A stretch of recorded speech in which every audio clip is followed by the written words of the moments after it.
Eu convido você a abrir a palavra de Deus em primeira epístola de Paulo aos Coríntios, primeira carta do apóstolo Paulo aos Coríntios.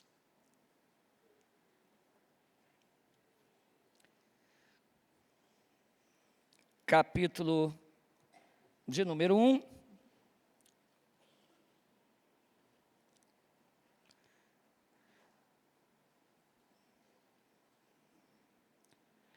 Versículos de 1 a 3.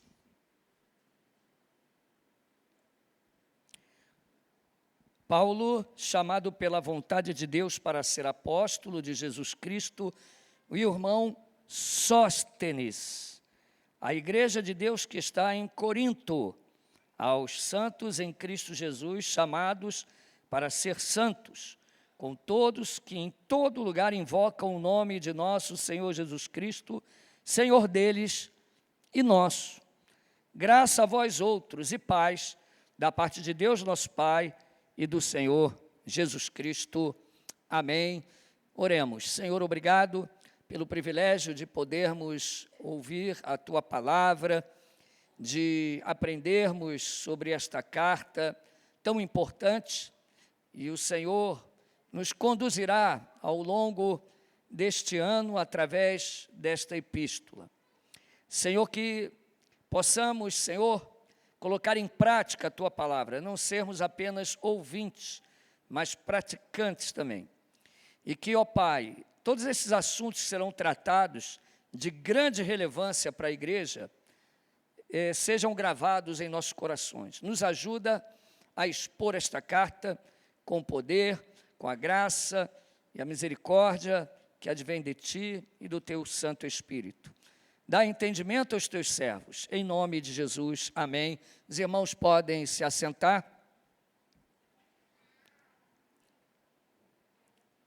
Então, nós vamos iniciar, a partir de hoje, a exposição bíblica da primeira epístola do apóstolo Paulo aos Coríntios. Esta é uma aula de introdução ao estudo da carta. Vamos assim dizer, é um panorama. Quem é aluno aqui do IRCT estudou o panorama do Novo Testamento e agora está estudando o panorama do Antigo Testamento. E eu expliquei na sala o que seria um panorama. É uma visão mais geral, que nos dá uma contextualização do que nós estamos lendo, nos dando subsídios para interpretarmos de uma forma mais correta. É como se você estivesse em um avião sobrevoando a cidade de Guaratinguetá. Então, você ia ter uma visão panorâmica da cidade. Então, nós vamos, ao longo deste primeiro semestre, também uma parte do segundo, fazer uma exegese dos capítulos de 1 Coríntios, vamos fazer a exposição. Mas hoje nós vamos fazer um panorama na carta. Para quê? Para que a gente possa se contextualizar em tudo que vai ser ensinado e vamos ter um pouco mais de facilidade para entender assuntos que são pertinentes à carta e tem tudo a ver com essa introdução. 1 Coríntios é uma carta que nós precisamos e necessitamos muito fazer isso no início. Por exemplo, quando você chega no capítulo que trata de alimentos oferecidos a ídolos, e Paulo, ele vai falar sobre isso, sobre este assunto. Havia uma dúvida, podemos comer a carne que é vendida no açougue ou não podemos comer aquela carne? Então, nesse panorama, você vai entender que as carnes eram vendidas em açougues que estavam dentro dos templos, os templos de ídolos pagãos que existiam na cidade de Corinto. Então, as pessoas iam lá para oferecer o seu sacrifício e levava carne ou comprava carne e ali fazia a sua oferenda e o restante era vendido no açougue. e alguns compravam também ali. Resultado, só aqueles açougues vendiam carne. Era difícil achar carne fora daqueles açougues. Então, os irmãos perguntaram, olha, a gente pode comer isso, não pode? E aí Paulo vai responder, nós vamos estudar isso. Não vou dar spoiler aqui, tá? E aí Paulo responde essa pergunta. Isso é relevante para nós? Sim, é relevante para entendermos a carta e para contextualizarmos. Tá? Não é editar a Bíblia, é contextualizarmos, aplicarmos a nossa vida. Hoje as carnes podem não ser vendidas no templo de Afrodite, como naquela época.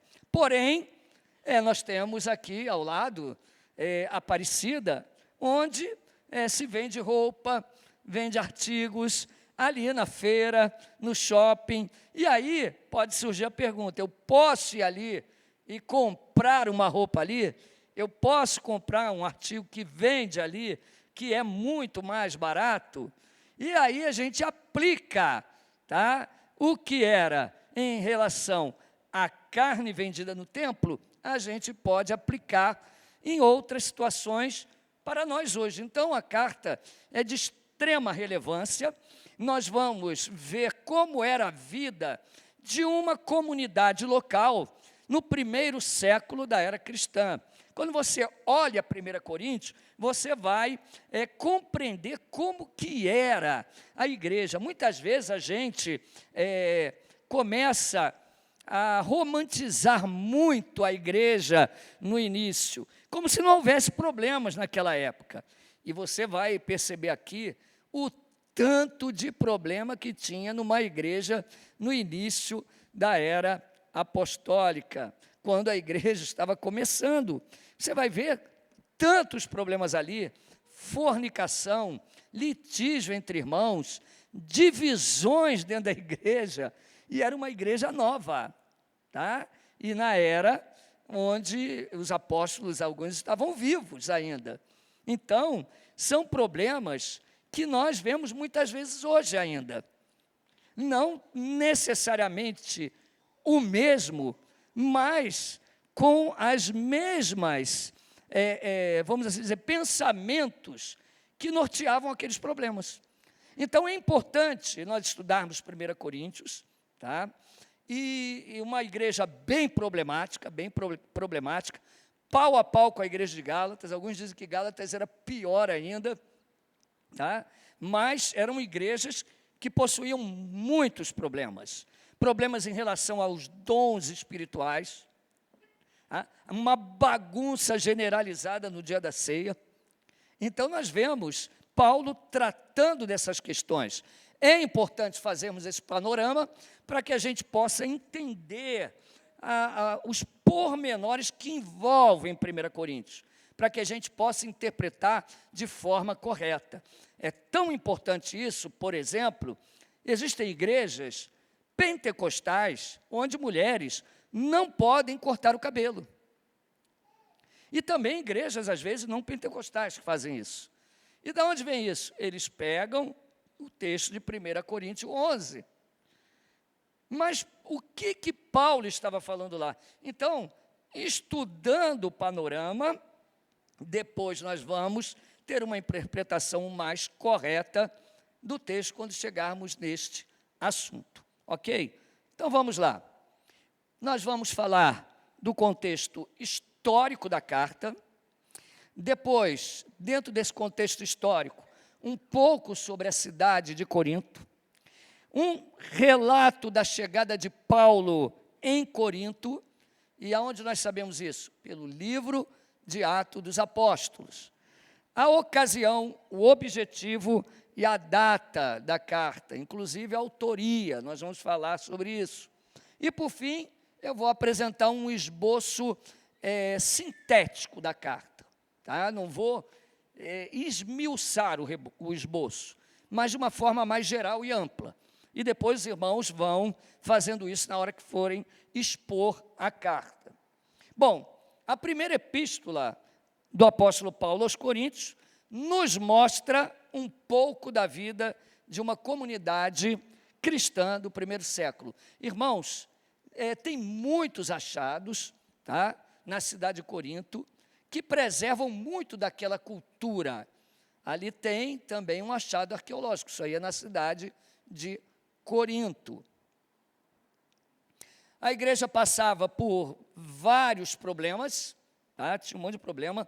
E por que Paulo escreve? Para solucionar esses problemas. E também para responder algumas perguntas que os próprios irmãos da igreja fizeram a ele. Então, nós dividimos essa carta com muita facilidade. É como se fosse um quadro, onde tem uma introdução. Depois nós temos os problemas da igreja, que são tratados pelo apóstolo Paulo, até o capítulo 6, o final do capítulo 6. E depois são questões também que são tratadas, mas que os próprios coríntios perguntaram a ele. Entendeu a diferença? No primeiro bloco, são problemas que alguém traz até Paulo, ao conhecimento dele, e ele vai tratar desses problemas.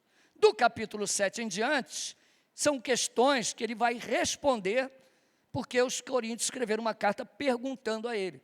Questões sobre casamento, alimentos oferecidos a ídolos. Há um tratado importantíssimo de ressurreição, no capítulo 15, e a carta encerra com algumas saudações no final. Bom, então, Paulo escreve para solucionar esses problemas. Tá? Existiam muitas dúvidas que precisavam ser esclarecidas. 1 Coríntios não contém apenas repreensões, tá? E correções, mas tem bastante repreensão. Paulo precisa repreender aquela igreja. Era uma igreja local, que ele havia fundado, mas agora estava com partidos, grupinhos. Eles diziam, eu sou de Paulo, eu sou de Apolo, eu sou de Pedro. E tinha um outro grupo que dizia, eu não sou de ninguém, eu sou de Cristo. Eu sou de Paulo, eu sou de Apolo, eu sou de Pedro. E o grupo lá dizia, eu não sou de ninguém, ninguém manda em mim, eu sou de Cristo. O em mim é de propósito, tá, irmãos? Não falo assim não. Ninguém manda em mim. Não. Era o pior grupo, tá? O grupo que se dizia de Cristo era o pior, porque eles não se submetiam a autoridade nenhuma. Aqueles crentes que dizem, ninguém manda em mim, Cristo é que manda em mim. Aí faz o que bem entende. E isso era por influência da cultura grega, que se reunia em torno dos seus mestres, que endeusavam a sabedoria dos seus mestres. E com esse costume, dentro da igreja, eles começaram, eu gosto mais de Paulo. Paulo é o cara, ele é inteligente pra caramba, né? É Paulo. Aí o outro grupo dizia, não, eu sou de Pedro, porque ele é firme, Pedro é o Pedrão mesmo, eu gosto do Pedro. Aí o outro dizia, não, eu sou de Apolo, que é um grande pregador, eloquente. E tinha aquele grupo, não gosto de ninguém, eu sou de Cristo, ninguém manda em mim, pronto. Então tinham muitos problemas na igreja. E Paulo escreve para solucionar. E na segunda parte ele vai responder questões que escrevem para ele, como, por exemplo, do casamento, questões sobre o casamento, sobre a cerimônia da Santa Ceia, a posição da mulher no culto e muitas outras questões que nós vamos ver ao longo do nosso estudo. A exegese dessa carta é de extrema importância em nossos dias, tá? Visto que o tempo passa, mas os problemas e as dúvidas continuam o mesmo, no seio de toda a igreja local, tá? Aliás, eu quero até abrir um parêntese aqui. Na maioria das vezes em que a palavra igreja é usada nas escrituras, se refere a igrejas locais. E poucas vezes a igreja, numa forma geral e invisível, tá? A maioria é igreja local, como uma expressão dessa igreja composta por todos os judeus e gentios em todo o mundo, cujo cabeça é Cristo. Em outras palavras, aqui nós treinamos para ir para o céu. É um pedacinho dessa igreja que nós vamos conhecer a totalidade dela no céu, composta por crentes de todas as tribos, línguas e nações, inclusive aqueles que já morreram em Cristo, tá? E vão ressuscitar naquele dia, tá bom? Então, nós vemos a vida, né, de uma igreja, do primeiro século, e os problemas são pertinentes a nós também. 1 Coríntios mostra como resolver determinadas questões. Por exemplo, um irmão chega para o presbitério: olha, eu vou processar o outro irmão. 1 Coríntios tem resposta para isso? Tem. 1 Coríntios tem resposta para isso. Em 1 Coríntios 6, havia litígio entre irmãos e eles queriam levar para o tribunal para os ímpios julgarem. E Paulo repreende eles por causa disso. Então, a gente usa isso como jurisprudência para os nossos problemas no dia de hoje. Fornece informações para a nossa vida e para o nosso estudo. Bom, então vamos ver um pouquinho desse contexto histórico da igreja. A cidade de Corinto é uma palavra grega que significa saciado, abastado, que tem tudo a ver também com a licenciosidade e o orgulho daquela cidade. Era o nome de uma antiga e famosa cidade da Grécia, onde ficava Corinto, na Grécia, ok? Então, Paulo está evangelizando, sua segunda viagem missionária, ele vai até aquela região. Então, Corinto ficava na Grécia, mais especificamente no istmo, que ligava o Peloponésio até a Grécia continental. Se você olhar o mapa da Grécia, depois eu vou botar ali, a Grécia é interessante, tem uma parte dela que fica ligada, está no continente, aí tem uma faixinha de terra, chamada istmo, e lá embaixo tem as tetinhas da vaca, no mapa, que é a região chamada Peloponésio. Então, nessa faixazinha de terra, estava a cidade de Corinto. E significa que muitas vezes não dava para os navegantes passar pelo Peloponésio, porque a costa da Grécia tem muita rocha. E para as embarcações antigas, era muito difícil navegar ali. Então, para eles contornar todas as tetinhas lá da vaca, era muito difícil. Então, o que eles faziam?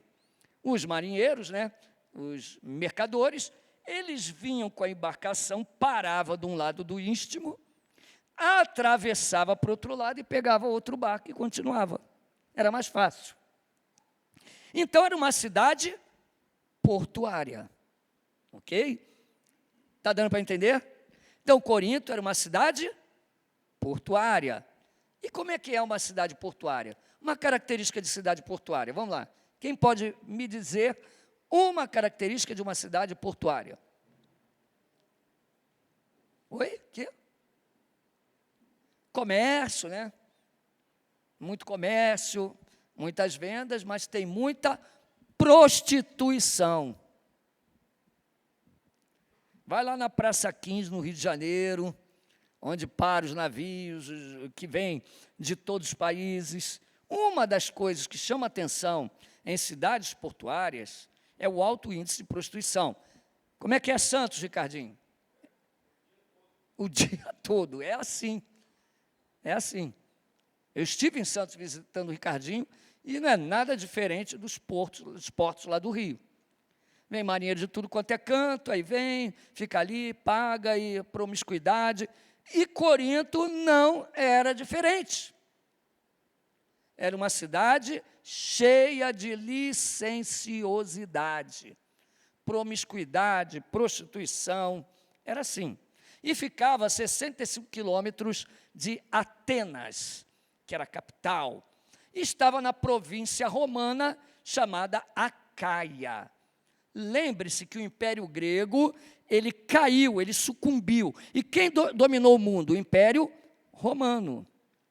Então, os romanos assumiram toda a Grécia e dividiram aquele mundo antigo em províncias romanas. E eles colocavam governadores ali.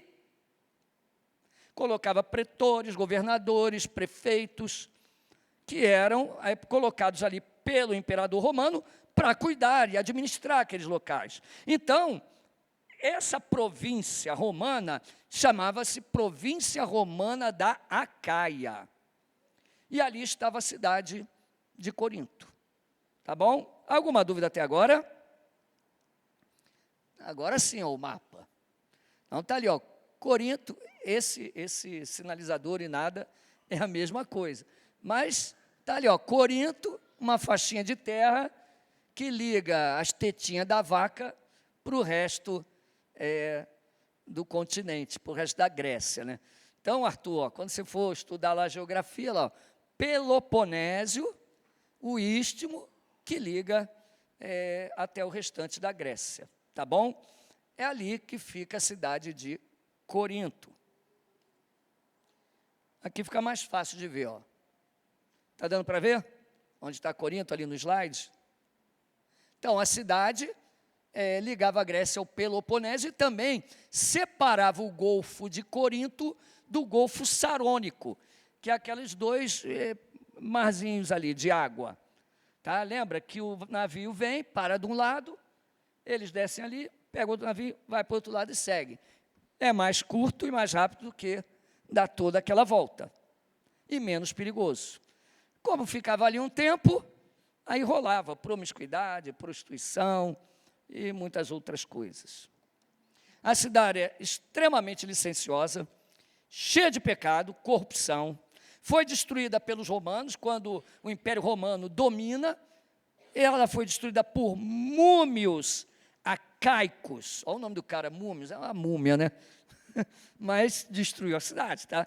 E reconstrói, os romanos reconstroem essa cidade depois, no ano de 46 a.C., estou falando antes de Cristo, tá bom? Após ser reerguida, conservou a cultura grega.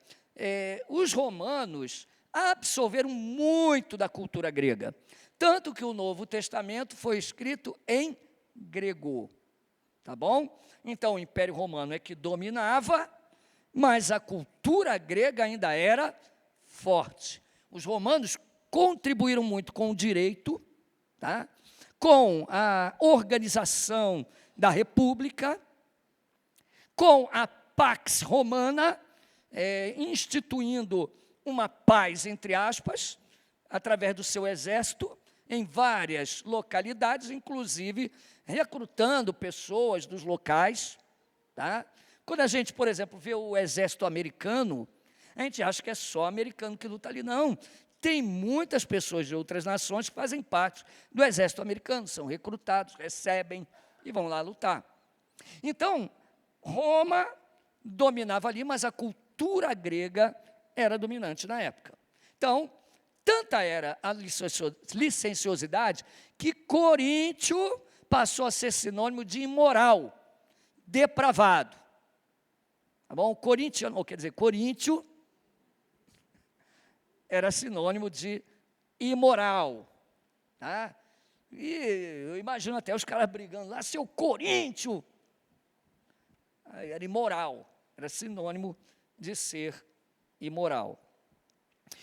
Em Corinto, havia um templo que era dedicado a Afrodite, que era a deusa da fertilidade, a deusa do sexo, tá? E nesse templo tinha mais ou menos 1000 prostitutas cultuais.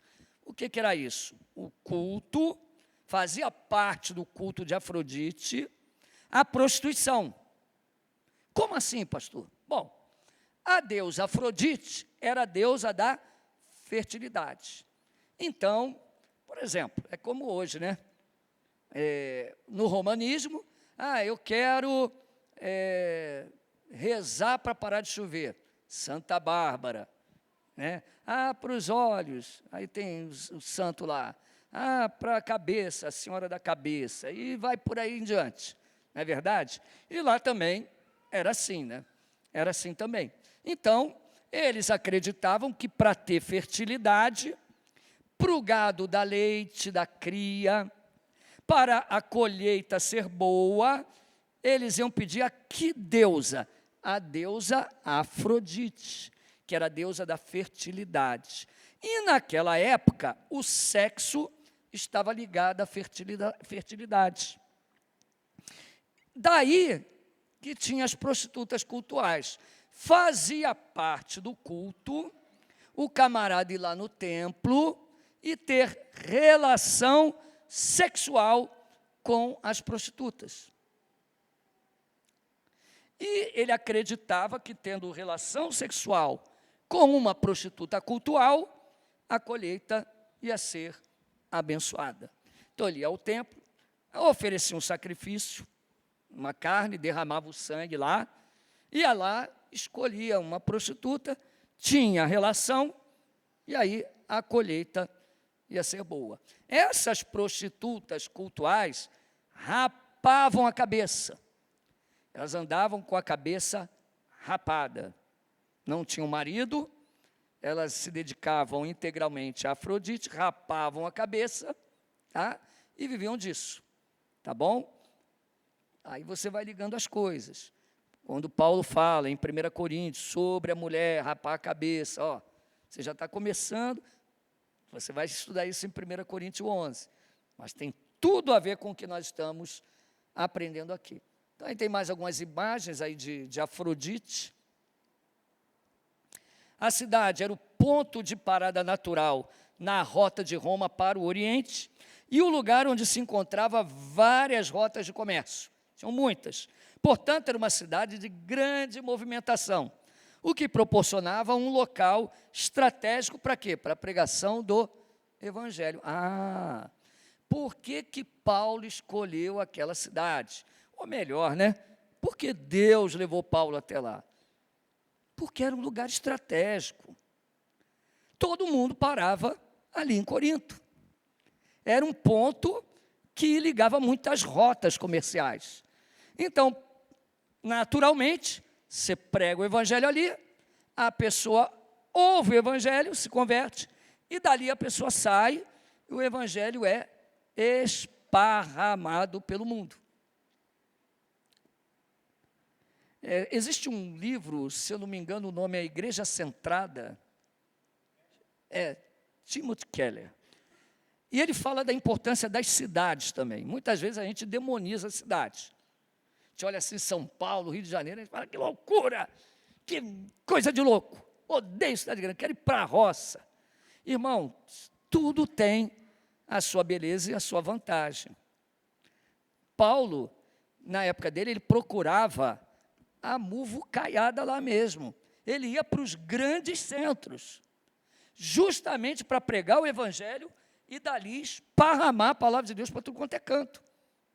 Então, todo lugar tem a sua beleza, tem a sua vantagem e tem a sua desvantagem, tá bom?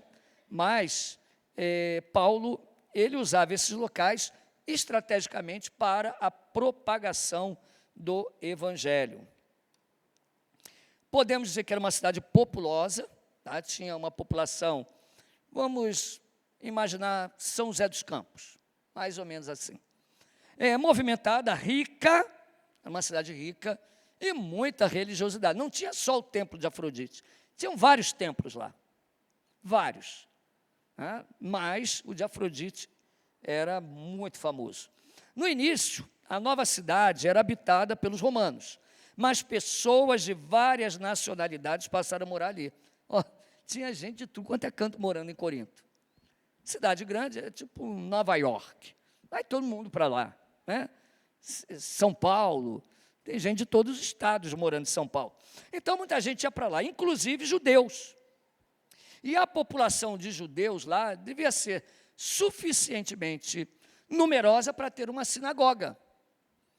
Gregos, latinos, egípcios, sírios, asiáticos e judeus se divertiam, compravam, vendiam, moravam, trabalhavam na cidade como em nenhuma outra. Os jogos istmos eram organizados pela cidade.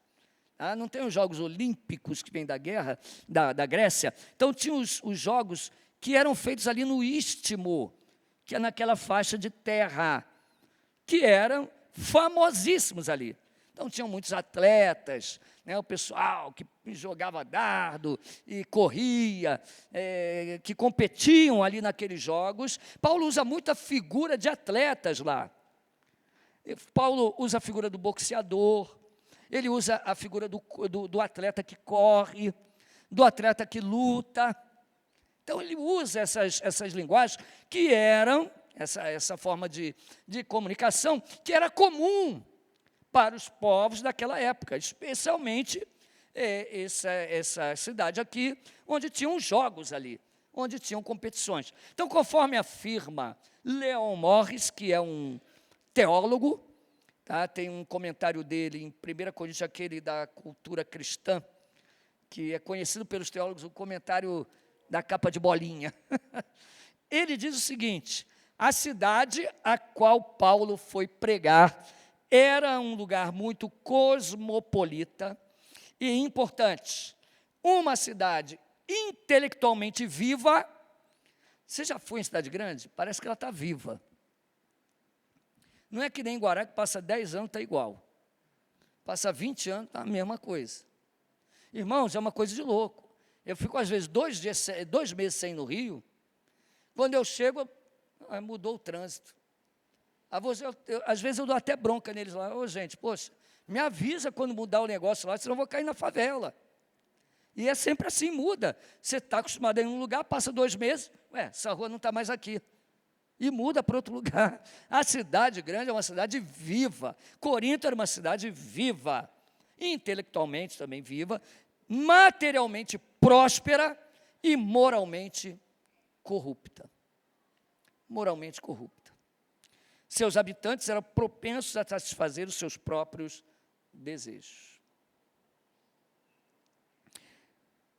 Nas palavras de von Dobschutz, o ideal dos coríntios era o atrevido desenvolvimento do indivíduo.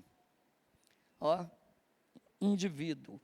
O negociante que conseguia lucro por todo e qualquer meio, o amante de prazeres que se entregava a toda luxúria, era assim. O atleta obcecado por todos os exercícios corporais e orgulhosos de sua força física, são os verdadeiros típicos coríntios, no mundo em que o homem não reconhecia nenhum superior e nenhuma lei, senão os seus próprios desejos. Parece com que época?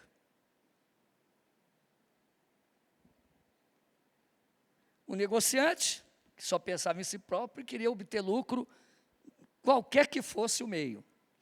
O atleta obcecado pelo seu corpo, né, que quer melhorar cada vez mais, e aqueles que se entregam aos seus prazeres, onde ninguém respeita autoridades e o que importa é satisfazer o seu próprio desejo. Assim era Corinto. Paulo fugiu de lá? Não. Ele vai para lá. Ele vai lá para confrontar, para pregar, para falar, para ensinar. Ele não foge lá, ele vai lá e encara aquilo lá. A população judia em Corinto deveria ser numerosa ao ponto de ter uma sinagoga. Atos 18, de 1 e 4, perdão. Depois disso, deixando Paulo Atenas, partiu para Corinto. E todos os sábados discorria na sinagoga, persuadindo tanto judeus como gregos. Então, o que Paulo fazia? Ele sai de Atenas, vai para Corinto, descobre que lá tem uma sinagoga, e aí já começa. Aí vai lá, tentando persuadir judeus e gregos. Bom, como que Paulo vai chegar lá? Tem tudo relatado lá no livro de Atos. Paulo chegou em Corinto durante a sua segunda viagem missionária, após ter passado um momento de grande luta e tensão. Olha só o que aconteceu antes. Ele foi perseguido em Filipos pelos judeus fanáticos, o mesmo acontecendo em Tessalônica. Tessalônica quase que apanhou, tomou um couro, Bereia, aí vai para Atenas. Aí lá houve pouco progresso. Por isso, ao chegar em Corinto, ele chega fragilizado, em fraqueza, temor e tremor. De muitas dificuldades. Ou seja, ele passa a luta naquelas cidades que ele foi antes. Ele é agredido, perseguido. Tem pouco progresso lá em Atenas, poucas pessoas quiseram ouvir, mas ele não desiste. E aí ele vai para Corinto. Como é que a gente sabe disso? Estamos inventando? Não. 1 Coríntios 2:3, ó. E foi em fraqueza, temor e grande tremor que eu estive entre vós. É interessante, né? Que diferença do grande apóstolo Paulo e os demais, dos apóstolos de meia tigela que tem hoje, né?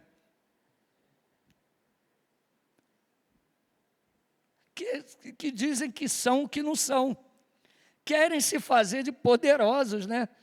Mas Paulo, olha aqui como é que ele está dizendo, quando eu fui pregar em Corinto, eu não fui assim, eu vou chegar lá, vou ser o tal, vou arrebentar, vou... Não, ele sabia que o negócio não era fácil, ele veio de situações difíceis, e ele diz, ó, foi em fraqueza, temor e grande tremor que eu estive entre vós.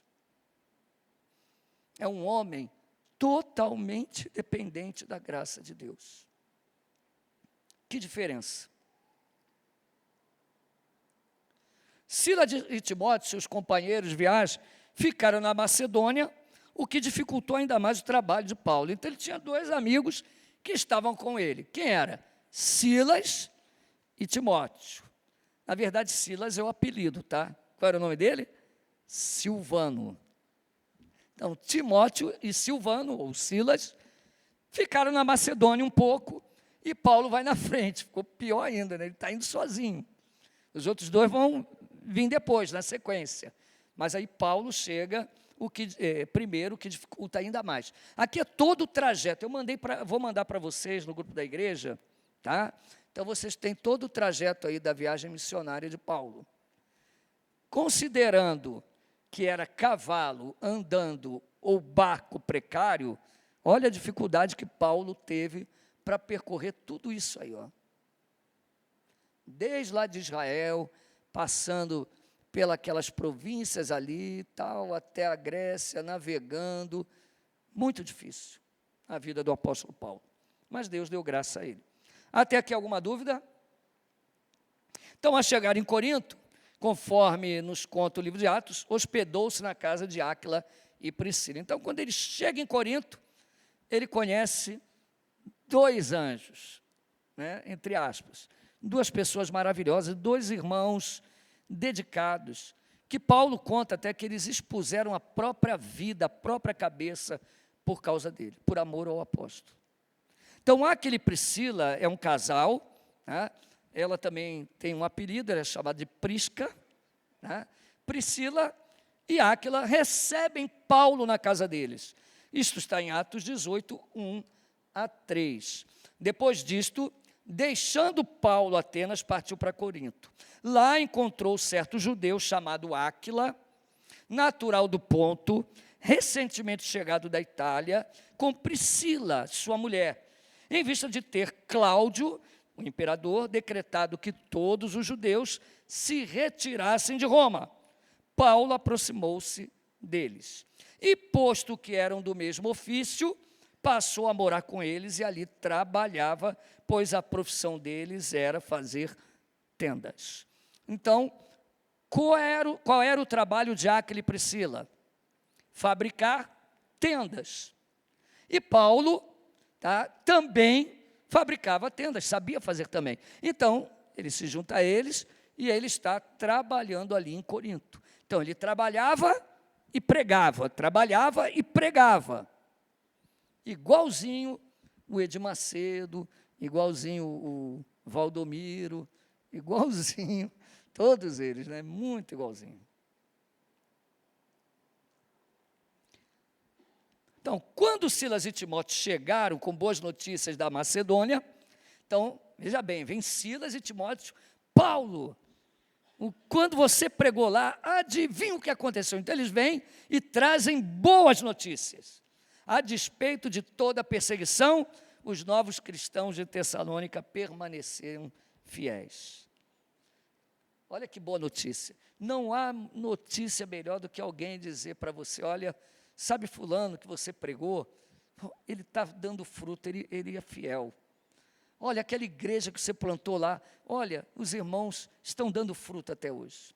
Eu me alegro quando vem notícias lá do Rio de Janeiro, da nossa igreja irmã, que foi plantada com tanto carinho, com tanto amor. Quando trazem boas notícias, nós nos alegramos. Isso nos motiva a pregar. E é isso que acontece.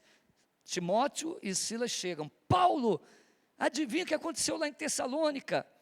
Olha, eles apanharam, eles sofreram, mas olha, a igreja permanece fiel e eles estão crescendo.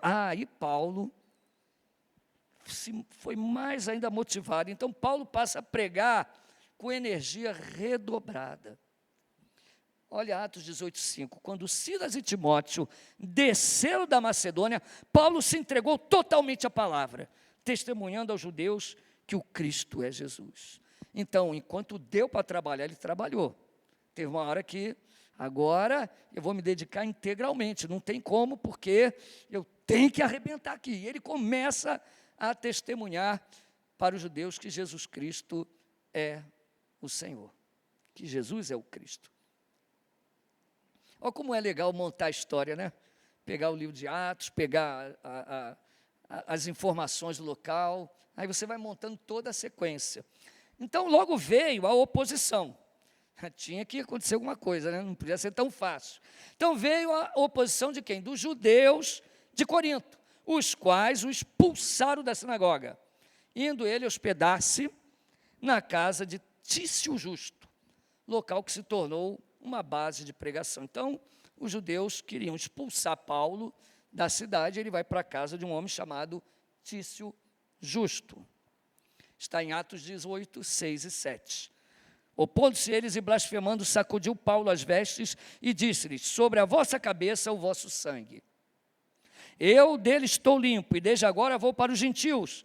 Saindo dali, entrou na casa de um homem chamado Tício Justo, que era temente a Deus. A casa era contígua à sinagoga. Está vendo a história toda? Vocês estão acompanhando? Conforme diz o Danilo? Estão comigo? Amém? Tudo certinho? Então vamos lá. Legal a história, né? Atos 18, 8. Mas Crispo, o principal da sinagoga, creu no Senhor com toda a sua casa. Também muitos dos coríntios, ouvindo, criam e eram batizados. Olha que maravilha. Mas por que o Espírito Santo fez Lucas, que é o escritor de Atos, relatar que Crispo se converteu? Porque, irmãos, tem muitas conversões, lógico. Mas Crispo, ele era o chefe da sinagoga. O cara se converte. Imagine o impacto que deu com a conversão de Crispo. Não era qualquer um. É como se chegasse aqui, irmãos, sabe quem se converteu? Ele mesmo. Ele mesmo. A pessoa, é ele? Não é possível. Irmãos, vou contar uma historinha. Eu era terrível, terrível mesmo. Lá no meu trabalho, muito zoador, meu Deus do céu.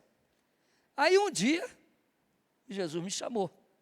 Irmãos, era assim, eu chegava para meu amigo, Luiz Paulo, adivinha o que aconteceu? Ele, o quê? Eu entreguei a vida a Cristo. Ele, para com isso. Aí embora. Não acreditava. Aí eu cheguei, Márcia Ruas, eu entreguei minha vida a Jesus. Não brinque com isso não, Ricardinho. Demorou o pessoal a acreditar que eu realmente tinha me convertido. Porque eu era terrível, todo mundo me conhecia ali. Irmãos, e Crispo era o principal da sinagoga. Mas isso traz consequências. A perseguição contra Paulo ia aumentar muito mais. Então, Paulo é encorajado pelo Senhor em uma visão e permanece em Corinto por 1 ano e meio. Tá? Deus fala para Paulo, não vai embora não, continua aí. E Paulo fica em Corinto 1 ano e meio. Tempo que muitos se converteram, a maioria pagãos, e foi estabelecida uma igreja. Então, quem plantou a igreja de Corinto? Paulo.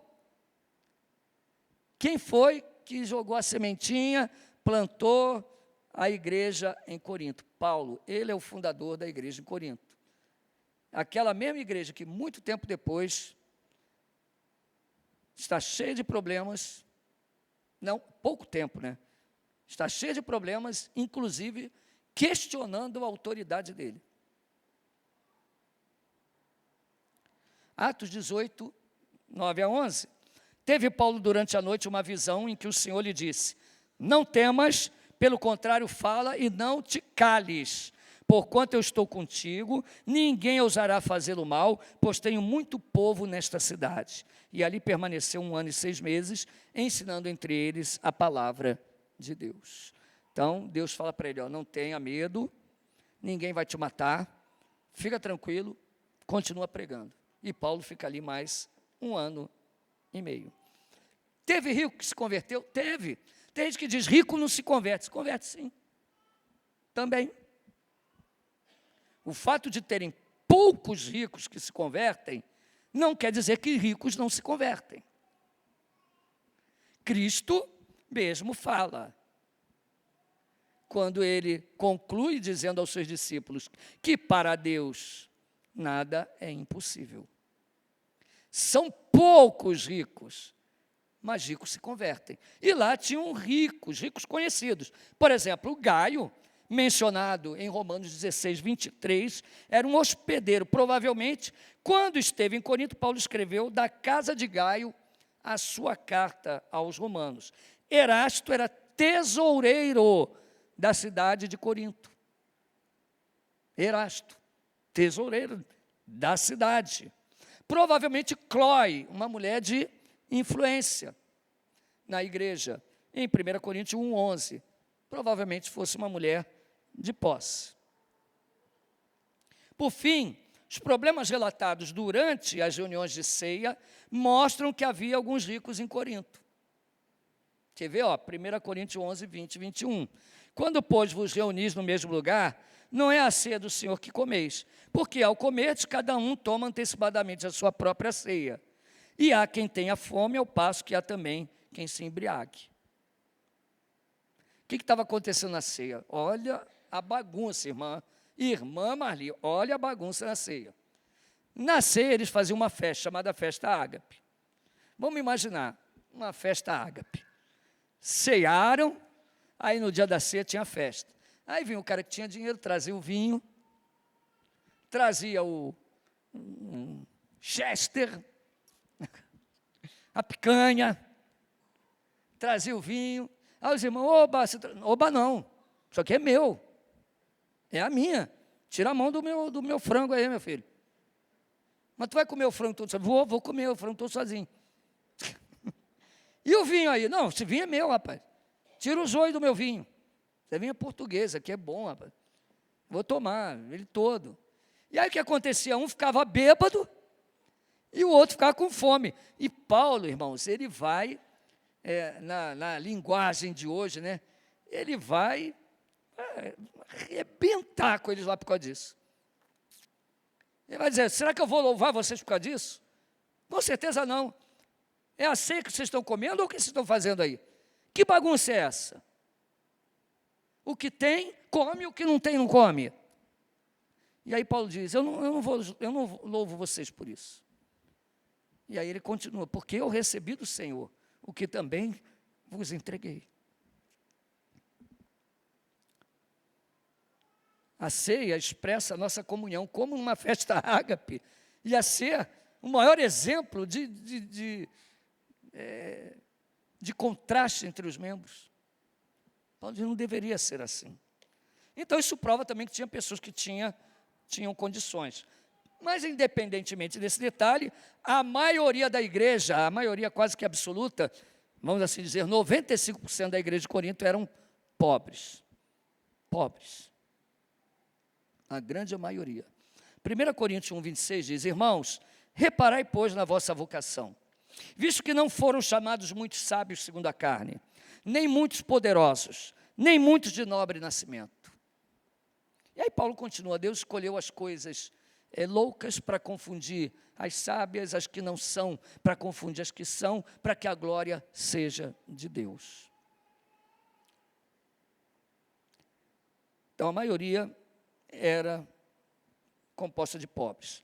Qual a ocasião da carta, autoria e a data? Bom, depois que Paulo saiu de Corinto, alguém continuou lá, né? Quem foi? Apolo.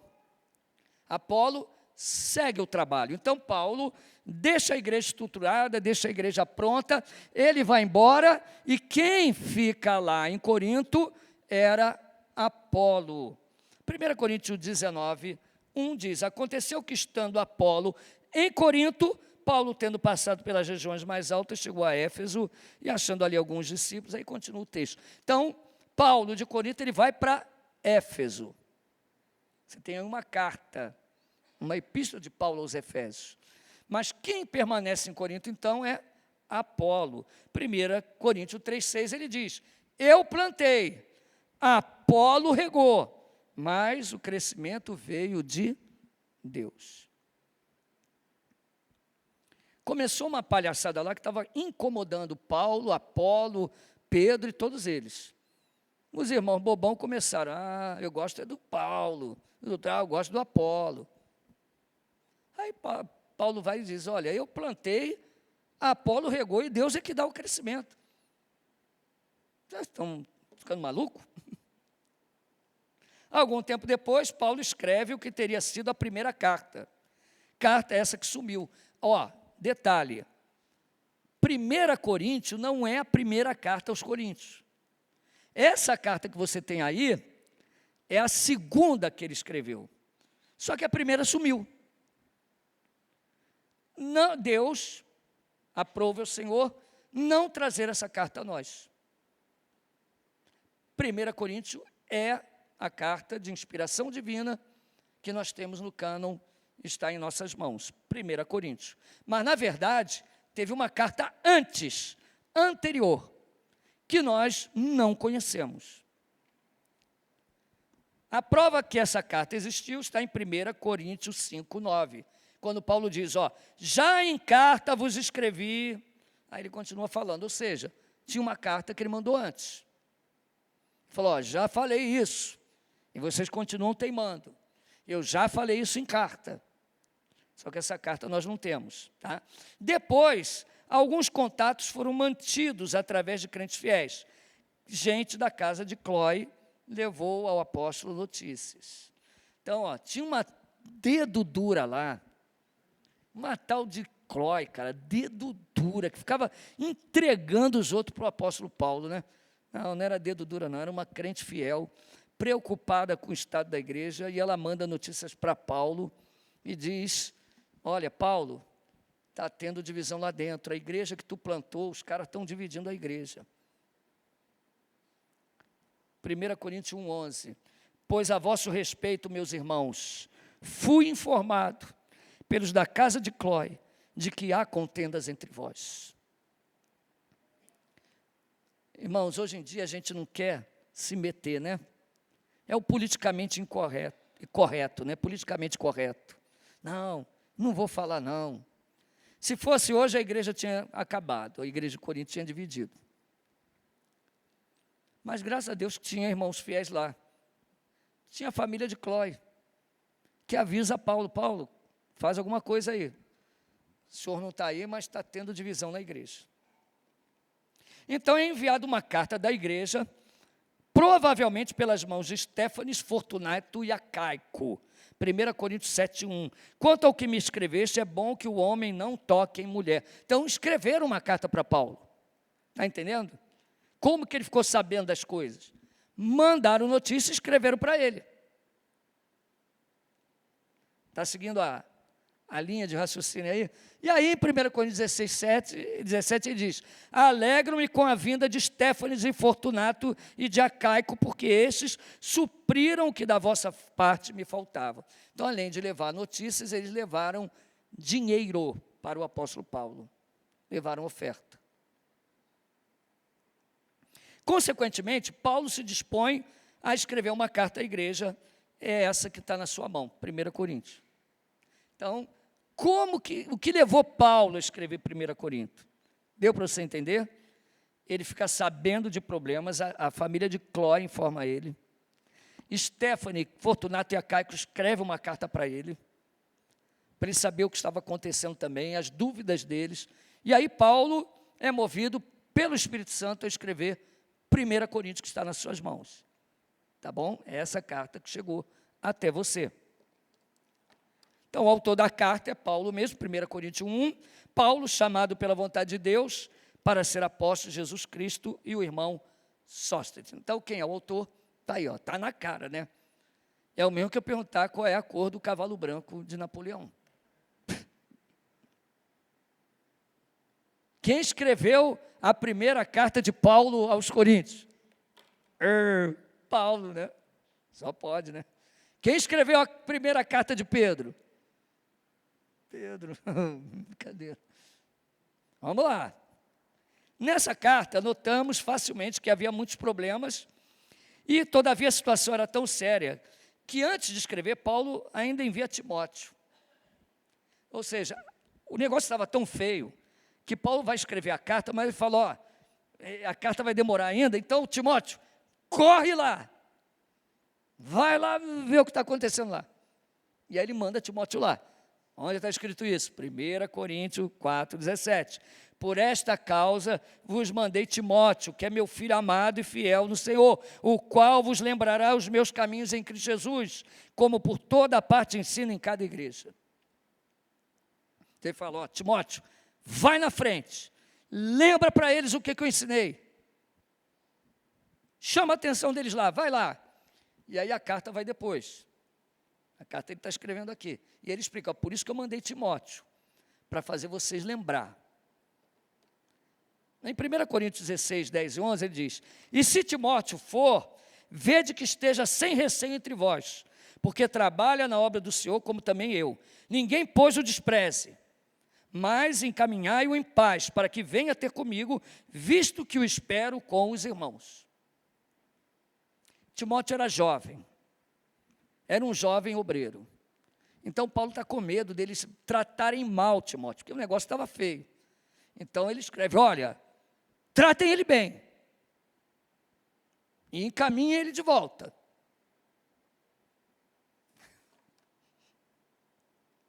Então, o propósito principal da carta está bem claro, né?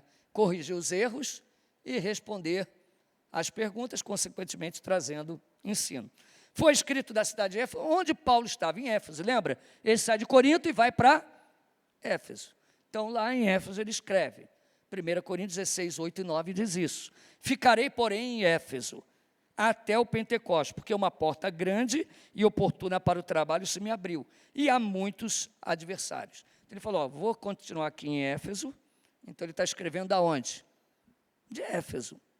Então, calculamos a data da carta, aproximadamente entre 54 e 57 depois de Cristo. Existem teólogos que põem uma data mais para baixo, 54, e outros mais para cima, 57. Mas vamos botar aí nesse meio termo, foi aí que 1 Coríntios foi escrita. Temos conhecimento, então, de 3 visitas de Paulo a Corinto. A primeira visita, quando a igreja foi fundada. A segunda foi uma visita penosa. A terceira visita, após escrever 2 Coríntios. Isso aí não vamos ler, né, mas depois você pode ler em casa, 2 Coríntios 13, 1, 12, 14, 13, 2 e 2, 1. E teve 4 cartas, na verdade.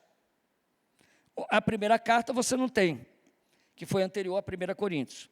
A segunda carta é a 1 Coríntios, que está na sua mão. A terceira carta foi uma carta severa, que Paulo manda e arrebenta, chuta o pau da barraca, que é uma carta que nós não temos em mãos. Como nós sabemos que ela existe? Porque Paulo fala dela em 2 Coríntios 2, 4 e 2 Coríntios 7, 8. É uma carta muito severa, que Paulo escreve com tristeza.